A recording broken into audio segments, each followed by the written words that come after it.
When Inter Milan released their kits for the 2021-2022 season, the footballing world was abuzz. Each of the Nike-sponsored shirts was as impressive as the last, with the home and away kits emerging as the glorious centerpiece.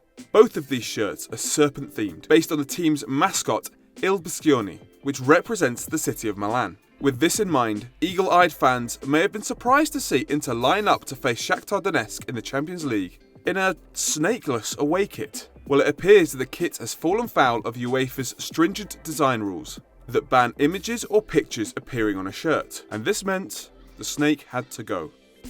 And by the looks of it, it went by hand. Images from the game showed the faded outline of the snake still visible on the shirts. Fans also noticed that the sponsor's text had been reduced when the site bisocius.com disappeared along with Il Biscione. But this is not the first time the serpent has appeared on Inter's kit. Back in the 2010-2011 season, Il Biscione appeared on the team's away kit. However, UEFA weren't fussed about the kit that time, as Inter made their way to the quarter-finals before crashing out to Schalke 7-3 on aggregate. The snake first appeared in Milan in the 13th century, when the Visconti family gained control of the city in 1277.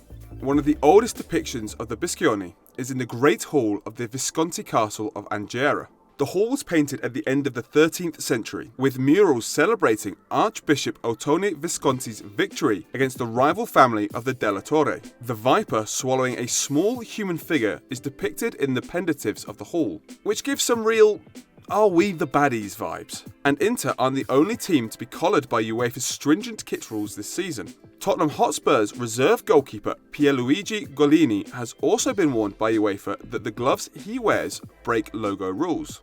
Golini wears Reusch goalkeeping gloves, but UEFA believe the logo is too big and goes against their strict orders on branding. According to reports, if Golini doesn't change his gloves, Spurs could be fined for repeated offences. I'm sure there are some very good reasons for UEFA's strict rules when it comes to kit designs and branding, that probably ensure they make as much money as possible from their sponsors. But removing Milan's iconic serpent from their kit seems like some rule an overbearing line manager would make just so everyone knows who the boss is. Or as UEFA so eloquently puts it, the choice of pattern is unrestricted with the following exceptions, to be assessed at the sole discretion of the UEFA administration. The pattern must be non-pictorial, e.g. it must not contain any images, illustrations or any other symbols.